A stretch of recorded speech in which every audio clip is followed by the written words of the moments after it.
Hello everyone, welcome to the GDC nursing YouTube channel.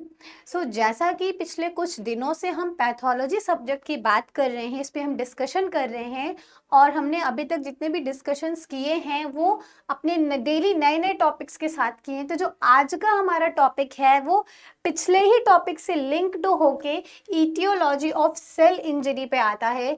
तो अगर आपने ये वीडियो नहीं देखी है तो प्लीज़ मेरा रिक्वेस्ट है कि आप इसके पहले वाली वीडियो भी ज़रूर देखिएगा, जिसमें हमने सेल इंजरी और सेलुलर एडेप्टेशन की बात की थी, वरना आपको यहाँ पे थोड़ी सी कंफ्यूजन ज़रूर होगी। और अगर आप हमारे पुराने सब्सक्राइबर हैं तो चलिए आज हम अपना नया टॉपिक स्टार्ट करते हैं, ईटियोलॉजी ऑफ सेल इंजरी। तो अगर हम ईटियोलॉजी की बात करें तो क्या मतलब होता है हमारी ईटियोलॉजी का? Etiology that defined cause of disease. Etiology का सिंपल मतलब होता है कि किसी भी डिजीज को होने के पीछे का कारण क्या है, किस वजह से वो चीज हुई है। तो अब हम ईटियोलॉजी ऑफ सेल इंजरी की बात कर रहे हैं, तो यहाँ पर अगर हम इस टर्म को मिलाएंगे तो ऐसे कौन से फैक्टर हैं, कौन सी ऐसी कंडीशन है या कौन सा ऐसा स्ट्रेस है जिसकी वजह से हमारी सेल को इंजर्ड होना पड़ रहा है या फिर वो सेल अपने आप को कंप्लीटली डैमेज कर ले रही है। तो बहुत से ऐसे फैक्टर्स होते हैं जिनकी वजह से, कुछ एक्सटर्नल और कुछ इंटरनल फैक्टर्स होते हैं जिनकी वजह से हमारी सेल अंडर प्रेशर की वजह से अपने आप को डिस्ट्रॉय कर लेती है। और सेल का डिस्ट्रॉय होना भी एक तरह से सेल्फ मैकेनिज्म, डिफेंस मैकेनिज्म है। डिफेंस मैकेनिज्म इस तरह है, डिफेंस मैकेनिज्म है कि अदर सेल्स पे उसका कोई इफेक्ट ना आए, टू प्रिवेंट अदर सेल्स। जो भी सेल पे हमारे स्ट्रेस आ रहा है, कोई भी हमारा म्यूटेशन हो रहा है या किसी कारण से जेनेटिक चेंजेस की वजह से वो सेल अपना फिजियोलॉजी ही चेंज कर ले रही है, मॉर्फोलॉजी ही चेंज कर ले रही है, तो उसके सराउंडिंग्स की सेल में भी ऐसा ना होने लगे और हमारा टिश्यू या ऑर्गन खराब ना हो, तो वो सेल वहां पर अपने आप को कंप्लीटली डिस्ट्रॉय कर लेती है। उसी के साथ जो ऑर्गन है, हमारा टिश्यू है, वो सेफ रहता है। बट अगर यही अनकंट्रोल वे में होता रहेगा तो इसी में आगे जाके हमारे ट्यूमर, नेक्रोसिस और मैलिग्नेंसी जैसी चीजें आती हैं। तो चलिए आज का ये टॉपिक हम शुरू करते हैं। First is a genetic factor. तो पहले हमें ये देखना है कि जो ईटियोलॉजी ऑफ सेल है वो कितने तरह की होती है। ईटियोलॉजी जो होती है वो 2 टाइप्स की होती है। First one is the genetic factor and second one is a acquired factor, acquired cause या फिर एक्वायर्ड फैक्टर। तो जेनेटिक और एक्वायर्ड क्या होती है? एक्वायर्ड का मतलब होता है इन्वायरमेंटल कॉज, जो इन्वायरमेंट की वजह से होने वाली सेल इंजरी है, सेल डैमेजिंग है, उसको हम एक्वायर्ड फैक्टर्स बोलते हैं। और जो हमारी ही बॉडी की वजह से, बॉडी में कुछ म्यूटेशंस, कुछ चेंजेस की वजह से हमारे डीएनए, आरएनए और माइटोकॉन्ड्रियल की वजह से होने वाले जो चेंजेस हैं, जो स्ट्रेस जो सेल को मिल रहे हैं, वो हमारे जेनेटिक फैक्टर्स में आते हैं। तो पहले हम अपने जेनेटिक फैक्टर्स को 1 बाय 1 पढ़ेंगे, उनको समझेंगे, उसके बाद हम अपने सेकेंड टॉपिक पे जाएंगे जो कि एक्वायर्ड है। तो जेनेटिक फैक्टर क्या होता है? एज सच यहाँ पे मेंशन है कि वो क्या है, सेल इंजरी कॉज कर रहा है by influencing the various type of stress, damage and environmental insults. जहाँ पे कोई भी स्टिमुलाई है जो कि किसी सेल पर स्पेशली आ रहा है और वो सेल के किसी स्पेसिफिक चीज पे ही टारगेट करके उसको डिस्ट्रॉय कर रहे हैं। जैसे फॉर एग्जांपल कुछ सेल्स के डीएनए हैं, हमारे हर सेल्स में डीएनए होता है, माइटोकॉन्ड्रिया होती है, उसके बाद हमारे कुछ जीन्स होते हैं। इन सभी पे जो स्टिमुलाई आता है बाहर से, कोई भी अगर स्टिमुलस आ रहा है, वो इसको स्ट्रेस दे रहा है, तो उसकी वजह से होने वाली जो भी चीज़ें हैं हमारे स्पेसिफिक डीएनए, माइटोकॉन्ड्रिया या जीन पे, उनसे जो भी अल्टरेशन होता है, जो भी फाइनल रिजल्ट आता है, चाहे वो सेल इंजर्ड हो जाए, चाहे डैमेज हो जाए, चाहे कंप्लीटली डिस्ट्रॉय हो जाए, वो सारे के सारे फैक्टर्स क्या होते हैं? जेनेटिक फैक्टर होते हैं। और यही फैक्टर, ऐसा नहीं है कि हमारे आगे जाके भी कन्वर्ट हो जाएंगे, बट हमारी ही बॉडी में जो भी प्रोसेस हो रही है, ट्रांसक्रिप्शन हो रहा है, ट्रांसलेशन हो रहा है, नई नई प्रोटीन सिंथेसिस हो रही है, एटीपी का फॉर्मेशन हो रहा है, तो ये सारी चीज़ें अगर किसी स्टिमुलस की वजह से डिस्टर्ब हो जा रही हैं तो वो जो कॉज है वो हमारा जेनेटिक कॉज में जाएगा। तो आगे बात करते हैं gene mutation and cellular function की। तो जीन म्यूटेशन का क्या मतलब है? Mutation that means alteration of sequencing of gene, जिसकी वजह से कोई ना कोई नई न्यू प्रोटीन बनने लगेगी, नया मॉलिक्यूल बनने लगेगा, या जो भी सीक्वेंसिंग है हमारे जीन की वो चेंज हो जाएगी।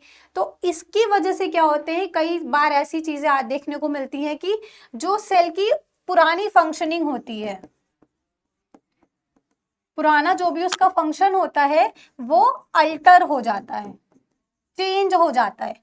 और चेंज होने की वजह से क्या होता है, जो वो अपना एक कैरेक्टरिस्टिक फीचर होता है वो कैरेक्टरिस्टिक फीचर उसका लॉस हो जाता है। तो इस म्यूटेशन की वजह से भी वो सेल क्या करती है, अपने आप को एबल नहीं बना पाती है कोई भी काम को कंप्लीट करने के लिए। जो भी उसके पास रिस्पॉन्स आ रहा है वो उस रिस्पॉन्स का एग्जैक्ट स्टिमुलेशन नहीं दे पाती है। तो इसमें भी कई सारे फैक्टर्स होते हैं, जैसे कि म्यूटेशन इन डीएनए रिपेयर। अब डीएनए को रिपेयर करना है, यहाँ पे डीएनए रिपेयर जीन्स होते हैं। अगर किसी भी रीजन की वजह से कोई भी सपोज स्टिमुलस आया है, हमारी ये सेल है, सेल के अंदर डीएनए है, तो अगर किसी रीजन की वजह से हमारा जो डीएनए है उसके कोई भी एरिया में कोई डैमेज हो गया है, कोई भी एरिया, सपोज इतना सा एरिया है जो डैमेज हो गया है एक्सटर्नल प्रेशर की वजह से, एक्सटर्नल प्रेशर यहाँ पर आ रहे हैं, तो ये जो एरिया है, ये जो डैमेज एरिया है, अब इसको रिपेयर करना पड़ेगा। क्योंकि अगर हम इसको रिपेयर नहीं करेंगे तो जो इससे न्यू जीन का फॉर्मेशन हो रहा है, न्यू डीएनए का फॉर्मेशन हो रहा है, वो अल्टर हो जाएगा, वो अपने पुराने डीएनए से मैच नहीं करेगा। ये न्यू है और ये ओल्ड है। तो ओल्ड डीएनए के अगर किसी भी पॉइंट पे, डीएनए में कोई भी पॉइंट पे अगर म्यूटेशंस हो जा रहे हैं, चेंजेस हो जा रहे हैं, तो नए वाले डीएनए में वो चीज़ें ना जाएं, तो उसके लिए हमें ओल्ड डीएनए को क्या करना पड़ेगा, रिपेयर करना पड़ेगा। कि जब फर्दर डीएनए अपनी सेल डिवीजन के थ्रू डिवाइड हो तो as much same copy of DNA ही हमारी नेक्स्ट जनरेशन, नेक्स्ट प्रोडक्शन में जाए, नेक्स्ट सेल जो भी बने वो एज सच ओल्ड डीएनए की ही कॉपी से बने। तो इसके लिए क्या होते हैं, हमारी बॉडी में ही कुछ डीएनए रिपेयर जीन्स होते हैं, डीएनए रिपेयर्स जीन्स होते हैं जो पर्टिकुलर रिस्पॉन्सिबल होते हैं कि डीएनए को रिपेयर करने के लिए और उसको वापस से उसी सेगमेंट में लाने के लिए।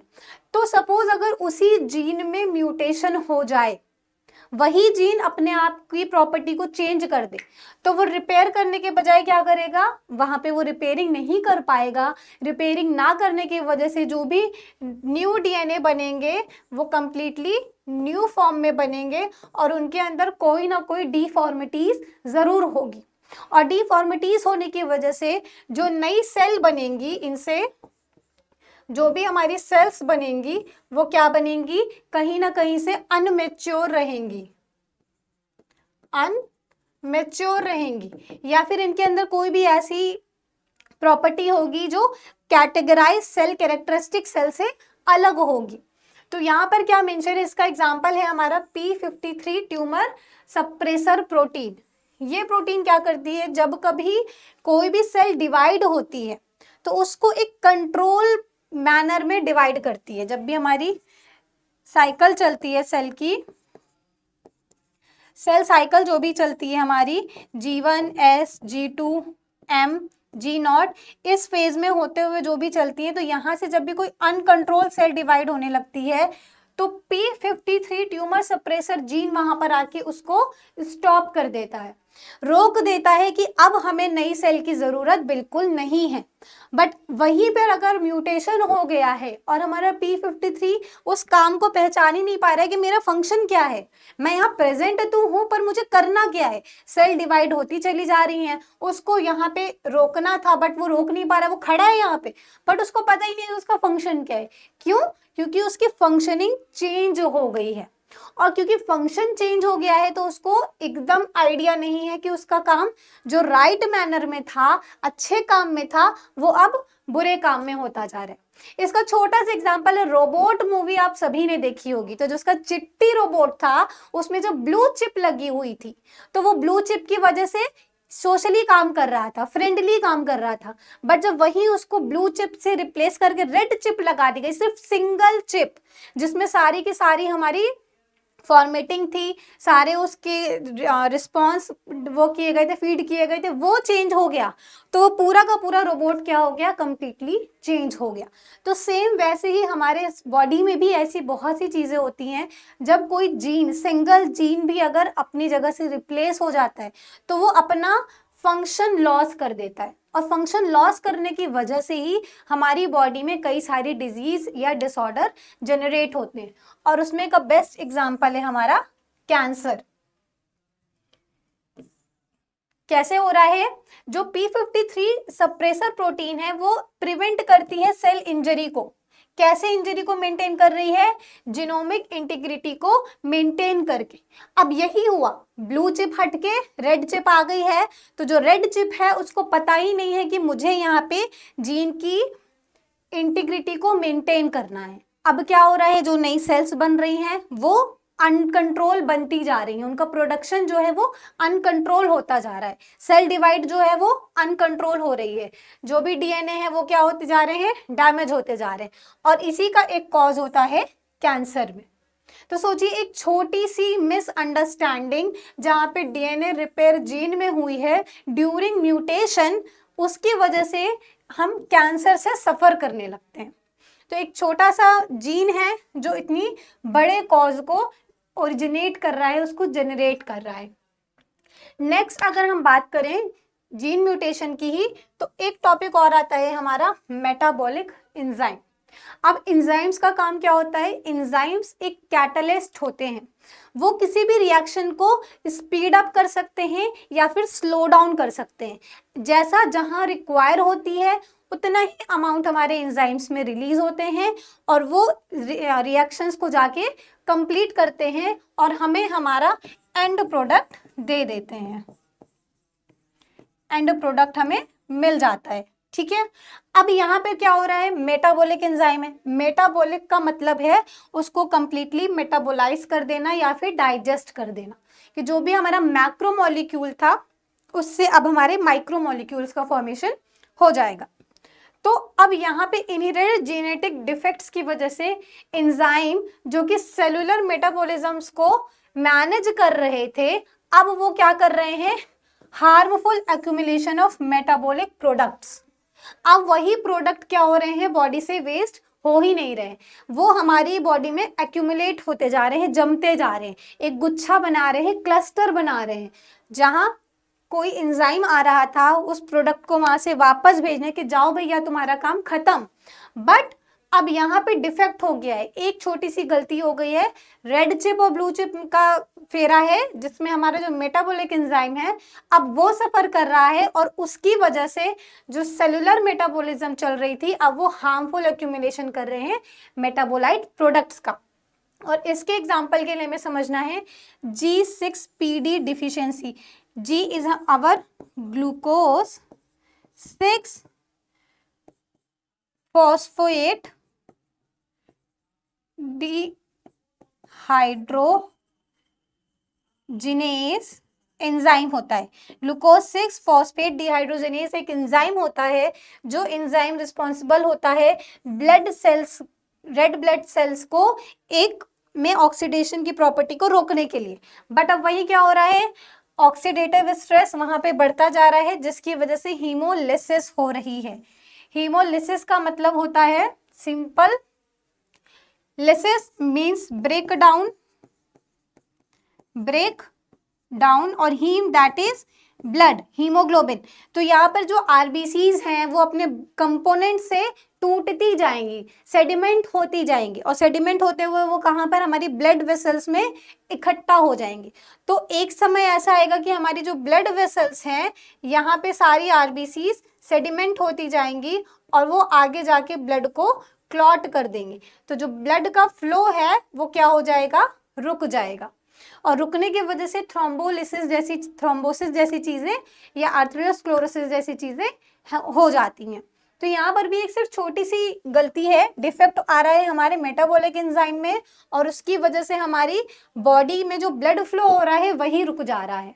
कहीं भी हो सकती है ये चीजें, ऐसी स्पेसिफिक नहीं है। तो ये दो एग्जाम्पल हमारे जीन म्यूटेशन से थे। नेक्स्ट जो फैक्टर है हमारा, सब फैक्टर है जेनेटिक म्यूटेशन का, वो है माइटोकॉन्ड्रियल डिसफंक्शन। अब माइटोकॉन्ड्रियल डिसफंक्शन में पहले तो हम ये देखते हैं कि माइटोकॉन्ड्रिया का फंक्शन क्या है। तो माइटोकॉन्ड्रिया क्या होती है? Power house of cell, power house of cell. तो इसको पावर हाउस ऑफ सेल क्यों बोला जाता है?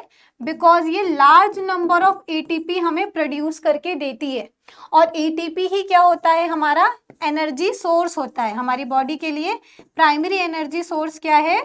एटीपी है।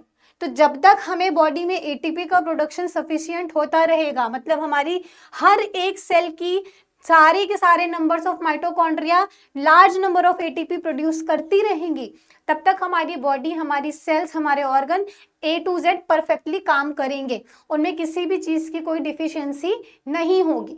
बट वही अगर माइटोकॉन्ड्रिया हमारा अपना जो प्रोडक्शन है, प्रोडक्शन ऑफ एटीपी है, वो ही लॉस कर जाए, या जो माइटोकॉन्ड्रिया को रिपेयर करने वाली सेल्स हैं, जो भी रिपेयर करने वाली जीन्स हैं, वो अगर अपना फंक्शन लॉस कर जाए, तो जाहिर सी बात है जो माइटोकॉन्ड्रिया का स्पेसिफिक फंक्शन है वो वहां से लॉस हो जाएगा। तो इसके अंदर हम देखते हैं माइटोकॉन्ड्रियल डीएनए म्यूटेशन। अब डीएनए म्यूटेशन के, जैसे हमने अभी प्रीवियस में बात की थी कि जो डीएनए रिपेयर नहीं हो पा रहे हैं, तो उनसे new types, new variety of DNA बन रहे हैं। तो जो न्यू वेराइटी के डीएनए बन रहे हैं वो अपने पुराने फंक्शन से थोड़े से चेंज रहेंगे, उनमें अपने खुद के न्यू फीचर्स रहेंगे, पुराने फीचर्स उसमें नहीं रहेंगे। तो जब माइटोकॉन्ड्रियल का डीएनए इम्पेयर हो जाता है तो वो अपना फंक्शन लॉस हो जाता है। लॉस होने की वजह से उसमें क्या हो जाता है? ऑक्सीडेटिव स्ट्रेस बढ़ जाता है। क्यों? क्योंकि यहाँ पर जो है फ्री रेडिकल्स का फॉर्मेशन बढ़ने लगेगा, और फ्री रेडिकल बढ़ता रहेगा तो ऑक्सीडेटिव स्ट्रेस हो जाएगा। और इसके लिए हमें सबसे अच्छा एग्जांपल देखा जाए तो हमारी बॉडी की मसल्स और ब्रेन, क्योंकि यही तो ऐसे प्राइमरी ऑर्गन्स हैं जिसमें एटीपी का प्रोडक्शन या एटीपी का यूज़ बहुत ज़्यादा होता है। हमारी smooth muscles, cardiac muscle, voluntary muscle, सारी मसल्स को एटीपी की ज़रूरत होती है। और साथ ही साथ हमारा ब्रेन जो कि 24/7 वर्क करता है, वो कंप्लीटली वर्क कर रहा है, चाहे आप सो रहे हो या जाग रहे हो। हमारा हाइपोथैलेमस है जो रिस्पायरेशन को कंट्रोल कर रहा है, हमारी ब्रीदिंग रेट कंट्रोल कर रहा है, ब्लड प्रेशर को कंट्रोल कर रहा है, तो वो भी अनकंट्रोल, अनस्टॉपेबल काम करता जा रहा है। तो जितना वो काम करेगा उसको उतनी ही एटीपी की जरूरत होगी।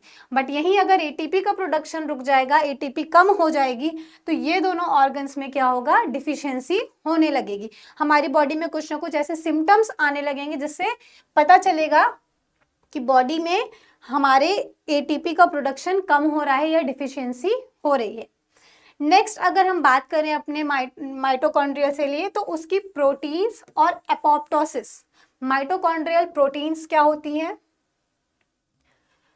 माइटोकॉन्ड्रियल प्रोटीन्स एक ऐसी प्रोटीन्स होती हैं जो कि एपोप्टोसिस को रेगुलेट करती हैं। अब एपोप्टोसिस क्यों हो रही है?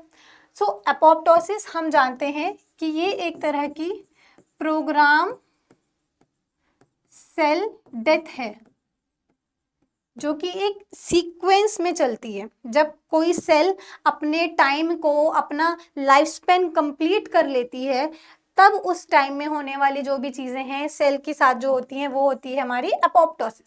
सेल अब वहाँ पर अपना फंक्शन लॉस कर देती है, कंप्लीटली स्टॉप कर देती है, उसके बाद वो नई सेल में फर्दर कन्वर्ट हो जाती है। तो माइटोकॉन्ड्रियल की जो आउटर मेम्ब्रेन है जो परमिबलाइज हो जाती है BCL2 फैमिली प्रोटीन्स के लिए, उसकी वजह से क्या होता है? रेजिस्टेंस हो जाता है सिग्नल्स का। अब प्रॉपर सिग्नल ही नहीं आ पा रहा है, क्योंकि एक सेल दूसरी सेल से तभी कम्युनिकेट कर पाएगी क्योंकि यहाँ से जो भी सिग्नल जाएंगे वो इस सेल तक पहुँचने के लिए यहाँ की जो मेम्ब्रेन है उनके ऊपर रिसेप्टार्स होने चाहिए, उसको एक्सेप्ट करने के लिए वहाँ पे कोई ना कोई एक चैनल होना चाहिए। तो अब ये सेल वॉल ही रेजिस्टेंस हो गई है, यहाँ पर जितने भी रिसेप्टार्स थे ये सारे ब्लॉक हो गए। तो जब भी यहाँ से कोई सिग्नल रिलीज होगा बट यहाँ तक नहीं पहुंचेगा, ना पहुंचने की वजह से इन दोनों की कम्युनिकेशन लॉस हो जाएगी, और कम्युनिकेशन लॉस होने की वजह से ये सेल क्या होगी, डेथ हो जाएगी, इस सेल की एपोप्टोसिस हो जाएगी, क्योंकि जो भी रिक्वायरमेंट होगी इसको इस सेल से, वो सेल को बोलेगी, सेकेंड सेल अनदर सेल उसको वो रिक्वायरमेंट भेजेगी, बट क्योंकि यहाँ पे सरफेस ही बंद हो गया था, यहाँ पे आने जाने का सारी चीज बंद हो गई थी, लॉकडाउन हो गया था सेल का, तो क्या हो गया, यहाँ पे सारी डिमांड सप्लाई क्या हो गई, बंद हो गई, कम हो गई, जिसकी वजह से धीरे धीरे सेल में क्या हो जाएगा, एपोप्टोसिस हो जाएगी। नेक्स्ट अगर हम बात करें अपने cellular stress and response gene, cellular stress में क्या होते हैं, बेसिकली सेलुलर स्ट्रेस जो हो रहा है वो हमारा एंटीऑक्सीडेंट प्रॉपर्टी की वजह से हो रहा है। अब एंटीऑक्सीडेंट में क्या होता है, जब भी हमारी बॉडी में फ्री रेडिकल्स बनते हैं, फ्री रेडिकल्स का फॉर्मेशन होता है, तो हमारी बॉडी में कुछ ऐसे एंटीऑक्सीडेंट होते हैं जो इस फ्री रेडिकल को डिस्ट्रॉय कर देते हैं, मार देते हैं, खत्म कर देते हैं। तो उसमें एंटीऑक्सीडेंट का सबसे अच्छा सोर्स हमारा विटामिन ई है। विटामिन ई की डिफिशियंसी से ये ऑक्सीडेटिव स्ट्रेस वाली चीजें आती हैं, फ्री रेडिकल का फॉर्मेशन बढ़ने लगता है। तो यहाँ पे क्या हो रहा है, बहुत सारे जेनेटिक वेरिएंट होते हैं, बहुत सी सारे जेनेटिक वेरिएंट होते हैं जो कि एंटीऑक्सीडेंट्स को प्रमोट करते हैं, उनको रिड्यूस कर देते हैं कि वो अपनी एक्टिविटी परफॉर्म ना कर सकें। अब अगर एंटीऑक्सीडेंट जिसका काम है फ्री रेडिकल को खत्म करना, हमारी बॉडी की सेल की एजिंग को मेंटेन रखना, न्यू सेल्स के फॉर्मेशन में एकदम यूनिफॉर्मिटी बनाए रखना, अब वही एंटीऑक्सीडेंट क्या हो चुका है, रिड्यूस हो चुका है, वो अब एबल नहीं है कि वो और से और सेल्स को मेंटेन रख सके। तो जिसकी वजह से क्या हो जा रही है, हमारी सेल में इंजरी हो जा रही है, वहां पर हमारी सेल क्या हो जा रही है, डैमेज हो जा रही है, just because some antioxidant will not able to produce their action on specific cells। इस वजह से वहां पर सेल डैमेज हो रही है, ऑक्सीडेटिव स्ट्रेस का लेवल बढ़ता जा रहा है, और अनस्टॉपेबल स्ट्रेस की वजह से वहां पर सेल डैमेज हो जा रही है, सेल में नेक्रोसिस हो जा रही है। नेक्स्ट अगर हम बात करें inherited disease and cell injuries, तो बहुत सी ऐसी हमारी इनहेरिटेंट डिजीज होती हैं, जैसे कि डायबिटीज हो जाती हैं, उसमें क्या होता है, हमारी जो सेल्स का फॉर्मेशन होना होता है वो as compare to healthier person, एक पेशेंट वाले पर्सन में, डायबिटिक पेशेंट में वो सेल का जो फॉर्मेशन है वो थोड़ा सा कम रहता है, लो रहता है। तो उसमें हमारी दो चीजें आती हैं, एक तो होता है लाइसोसोमल स्टोरेज डिसऑर्डर। अब लाइसोसोम को हम स्टोर नहीं कर पा रहे हैं, स्टोर ना करने की वजह से वहां पर क्या हो जा रही है, सेल की डेथ हो जा रही है, या हमारा ऑर्गन डिसफंक्शन हो जा रहा है, वहां पे हमारा पूरा का पूरा ऑर्गन ही काम करना बंद कर दे रहा है। क्यों बंद कर दे रहा है, क्योंकि सेलुलर वेस्टेज प्रोडक्ट्स जो हो रहे हैं लाइसोसोम्स में वो एक्यूमुलेट नहीं हो पा रहे हैं, क्योंकि वहां पे सेल की क्या हो गई है, इंजरी हो गई है। नेक्स्ट अगर हम देखेंगे सिस्टिक फाइब्रोसिस, फाइब्रोसिस में क्या हो रहा है, improper regulation of ion transport. अभी तक जो भी हमारे आयंस थे like potassium, calcium, sodium, chloride, तो ये सारे जो आयंस हैं इनको सेल के अंदर और बाहर जाने के लिए, एक्स्ट्रा सेलुलर से इंट्रा सेलुलर आने के लिए कुछ स्पेसिफिक आयंस चैनल की जरूरत होती है, जो एक स्पेसिफिक आयन को ही एक टाइम पे एंट्री देता है। तो यहाँ पर सोडियम पोटेशियम एटीपेज पंप होते हैं, कैल्शियम चैनल होते हैं, ये क्लोराइड आयन चैनल होते हैं। तो ये सारे चैनल क्या होते हैं, आयन का जो ट्रांसपोर्ट होता है वो क्या हो जाता है, इनप्रॉपर हो जाता है, जिसकी वजह से thickening of mucus in the lungs बढ़ जाएगी, पेनक्रियाज में वो चीज़ें बढ़ जाएंगी और अदर ऑर्गन पे भी वो इफेक्ट डालेंगी। क्योंकि जब हमारे आयंस ही एक सेल के आर पार नहीं जा पाएंगे तो वो ऑस्मोटिक प्रेशर को मेंटेन नहीं कर पाएंगे, और जब हमारे सेल्स में ऑस्मोटिक प्रेशर बैलेंस नहीं रहेगा, मेंटेन नहीं रहेगा, तो उसकी वजह से सेल में जो भी ऑस्मोसिस प्रेशर है वो डिस्टर्ब हो जाएगा, ओडिमा हो सकता है। तो वही चीज़ें हैं जो हमारे अदर ऑर्गन पे इफेक्ट डालेंगे। नेक्स्ट अगर हम बात करें inflammatory and immune response gene. अब इसमें क्या होता है, हमारी ऑटो इम्यून डिजीज हम बहुत अच्छे से जानते हैं कि ऑटो इम्यून डिजीज ऐसी डिजीज होती हैं, ओरिजिनेटेड डिजीज होती हैं जो हमारी ही बॉडी की सेल्स के थ्रू अटैक होने से ओरिजिन होती है उनकी। तो उसमें क्या हो रहा है, कुछ जेनेटिक फैक्टर इन्फ्लुएंस कर रहे हैं हमारे इम्यून सिस्टम के फंक्शन को, और उसमें म्यूटेशन होने की वजह से जो इम्यून रिस्पॉन्स है वो ऑटो इम्यून डिजीज को जनरेट कर रहा है। वहां से नई नई तरह की variety of auto immune disease बन रही है जिसमें हमारी बॉडी की ही सेल पार्टिसिपेट कर रही है। कोई फॉरेन पार्टिकल बाहर से नहीं आया, कोई भी स्ट्रेस नहीं आया, कोई स्टिमुलस नहीं आया, हमारी ही बॉडी की ओन सेल्स ने क्या किया है, अदर सेल्स पे अटैक किया है, और उस अटैकिंग की वजह से नंबर्स ऑफ ऑटोइम्यून डिजीज हो रही हैं। तो इस इम्यून डिजीज में भी हमारी cell, number of cell injured होती हैं, जैसे कि रूमेटाइड अर्थराइटिस के केस में, ल्यूपस के केस में, मल्टीपल स्क्लेरोसिस के केस में, क्योंकि जहां भी कोई डिजीज है वहां पर सेल इंजरी है। क्योंकि जब तक हमारी सेल इंजर्ड नहीं होंगी हमारी बॉडी की फिजियोलॉजी में कोई भी चेंजेस नहीं आएंगे। वो थोड़ी देर के लिए अडेप्टेशन में जाती हैं, बट उसके लिए भी सिम्टम्स अलग होते हैं। बट अगर वो अडेप्टेशन से वापस आ जाती है, रिकवरी हो जाती है, तो हमारी बॉडी भी रिकवर हो जाती है। बट वहीं जहाँ पे वो रिकवरी नहीं हो पाती है, अडेप्टेशन ज़्यादा देर नहीं स्टेबल रह पाता है, वहाँ पर नेक्रोसिस या सेल इंजरी जैसी चीज़ें हो जाती हैं। तो आज के लिए बस इतना ही। नेक्स्ट सेशन में हम मिलेंगे। तो अगर आपको ये वीडियो बहुत इंफॉर्मेटिव या ज़रूरत की लगी हो तो प्लीज़ एक लाइक ज़रूर कीजिएगा और हमारे चैनल को सब्सक्राइब कीजिए। Thank you. Take care of yourself.